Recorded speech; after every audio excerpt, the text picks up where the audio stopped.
แฟ้มคดีที่ 1 Japan Airlines Flight 1628 ในวันที่ 17 พฤศจิกายน ปี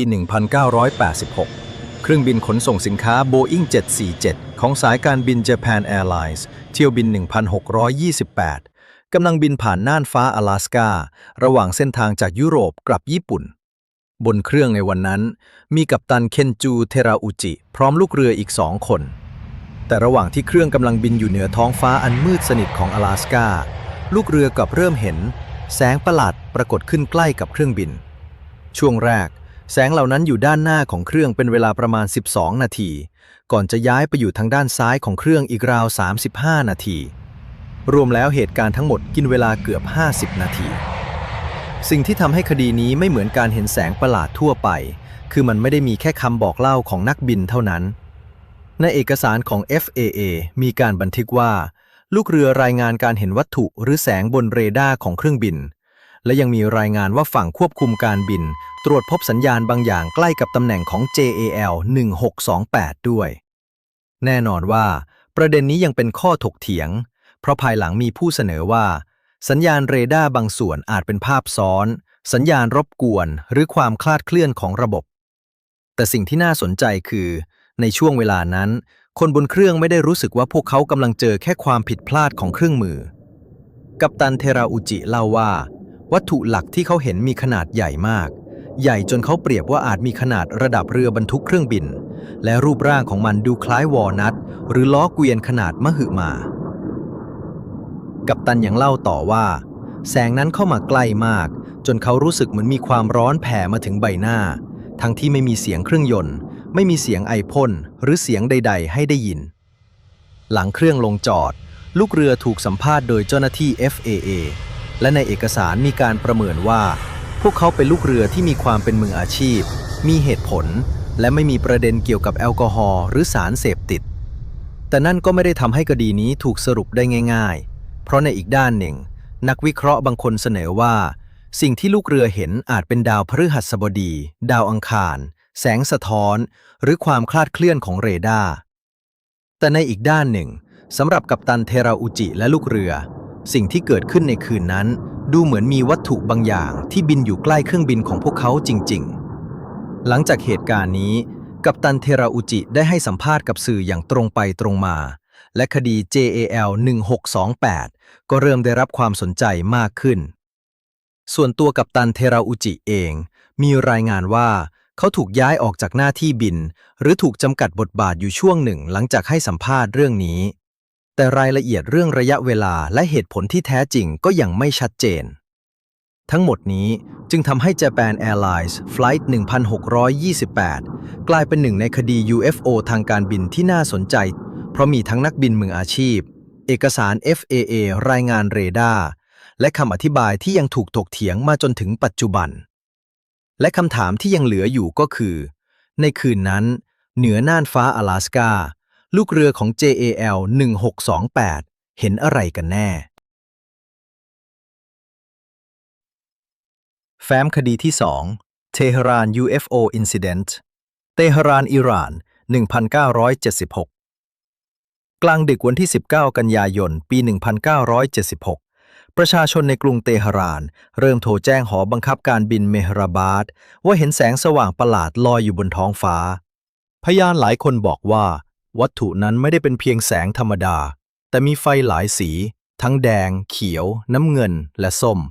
กระพริบสลับกันอย่างรวดเร็วจนยากจะบอกรูปร่างที่แท้จริงของมันกองทัพอากาศอิหร่านจึงส่งเครื่องบินรบ F4 Phantom 2 ขึ้นไปตรวจสอบ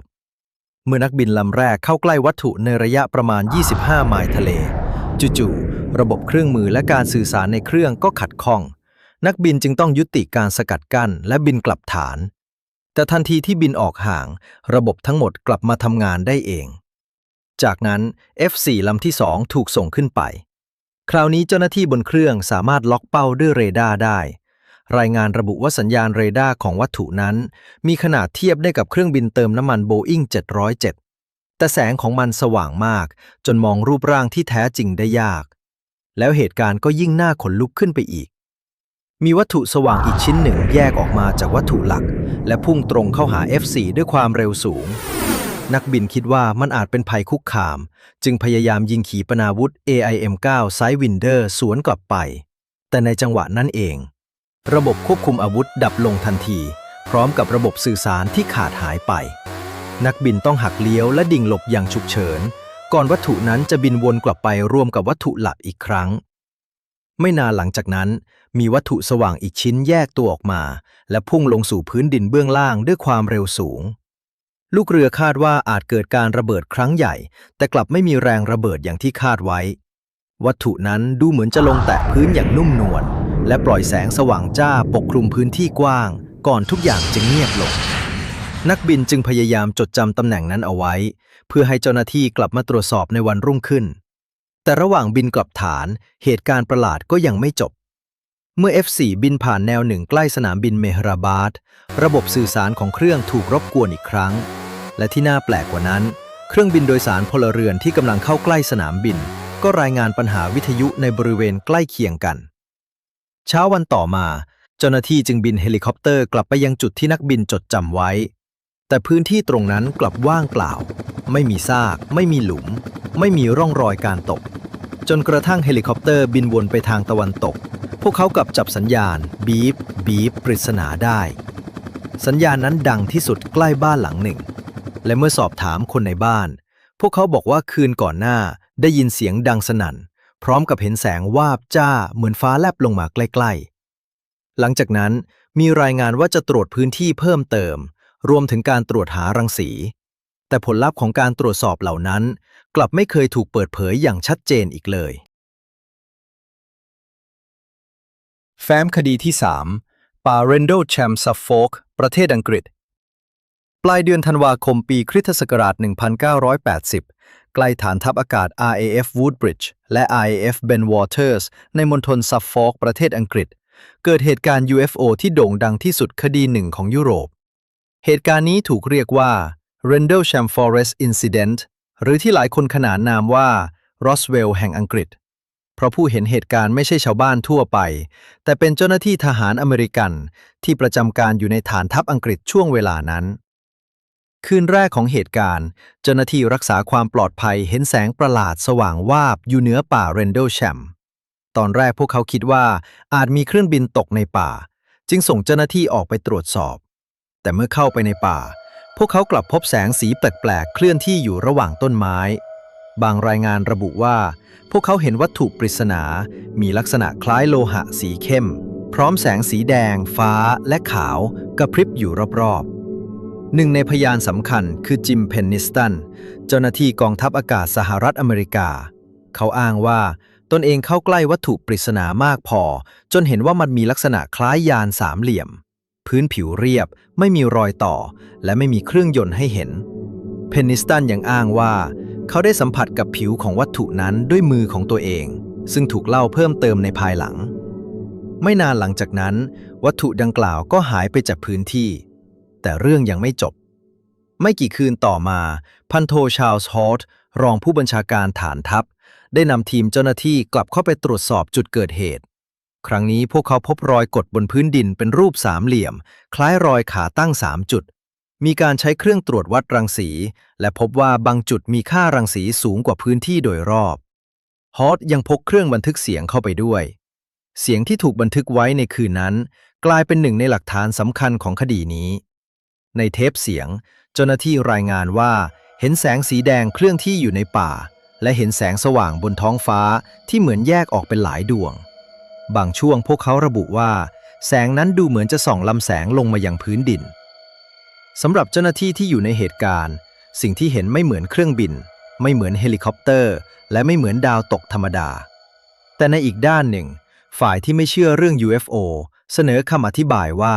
แสงที่เห็นอาจมาจากประภาคารออร์ฟอร์ดเนสซึ่งอยู่ไม่ไกลจากพื้นที่นั้นบางคนเชื่อว่าแสงบางส่วนอาจเป็นดาวตกหรือดาวสว่างบนท้องฟ้าที่ถูกความมืดและบรรยากาศทำให้ดูผิดปกติถึงอย่างนั้นคำถามสำคัญก็ยังคงอยู่ถ้าเป็นแค่แสงจากประภาคารทำไมเจ้าหน้าที่ถึงรายงานว่ามันเคลื่อนที่อยู่ระหว่างต้นไม้ถ้าเป็นแค่ดาวหรือดาวตกรอยกดบนพื้นดินเกิดขึ้นได้อย่างไรแล้วค่ารังสีที่ตรวจพบเป็นเรื่องปกติจริงหรือไม่จ นถึงวันนี้ Rendlesham Forest Incident ยังคงเป็นหนึ่งในคดี UFO ที่ถูกพูดถึงมากที่สุดและคำถามที่ยังเหลืออยู่ก็คือในป่า Rendlesham คืนเดือนธันวาคมปี 1980 พวกเขาเห็นอะไรกันแน่แสงจากประภาคารดาวบนท้องฟ้าความเข้าใจผิดของมนุษย์หรือว่าบางสิ่งจากนอกโลกเคยลงมาที่ป่าแห่งนี้จริงๆแฟ้มคดีที่ 4 Nimitz/Tic Tac UFO มหาสมุทรแปซิฟิกปี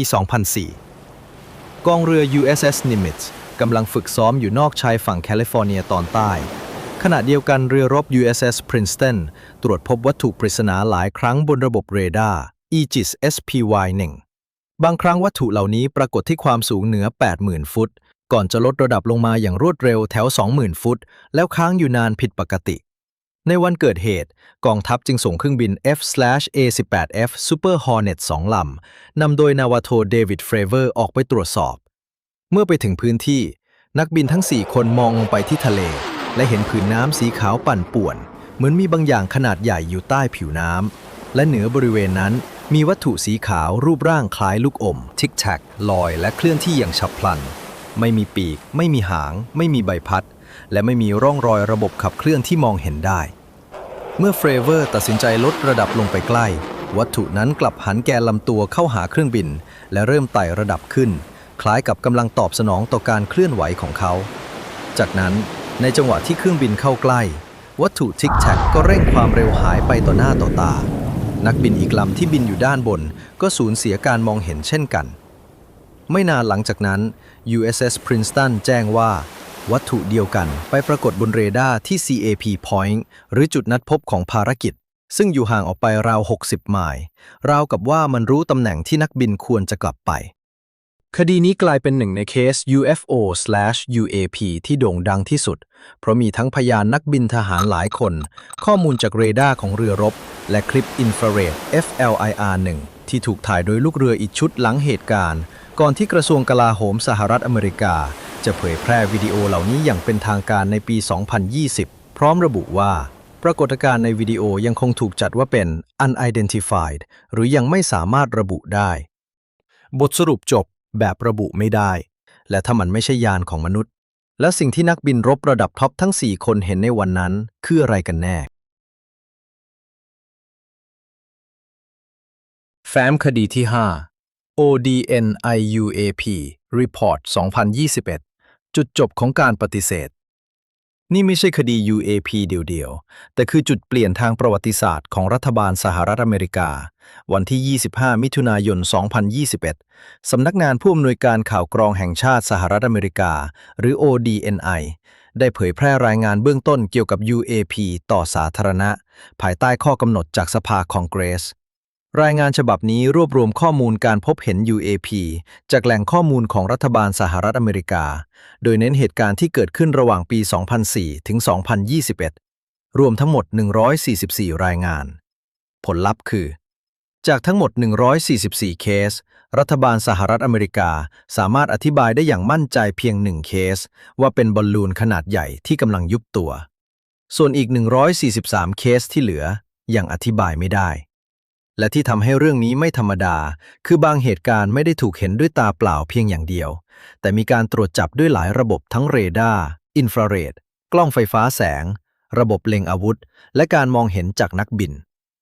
รายงานยังยอมรับว่าในบางเหตุการณ์ UAP มีพฤติกรรมการบินที่ผิดปกติเช่นหยุดนิ่งในกระแสลมเคลื่อนที่สวนลมเปลี่ยนทิศทางฉับพลันหรือเคลื่อนที่ด้วยความเร็วสูงโดยไม่เห็นระบบขับเคลื่อนชัดเจนแต่ ODNI ก็ระบุอย่างระมัดระวังว่าข้อมูลยังไม่เพียงพอและบางกรณีอาจเกิดจากข้อผิดพลาดของเซ็นเซอร์การหลอกระบบหรือการรับรู้ผิดพลาดของผู้สังเกตการณ์จึงต้องมีการวิเคราะห์เพิ่มเติม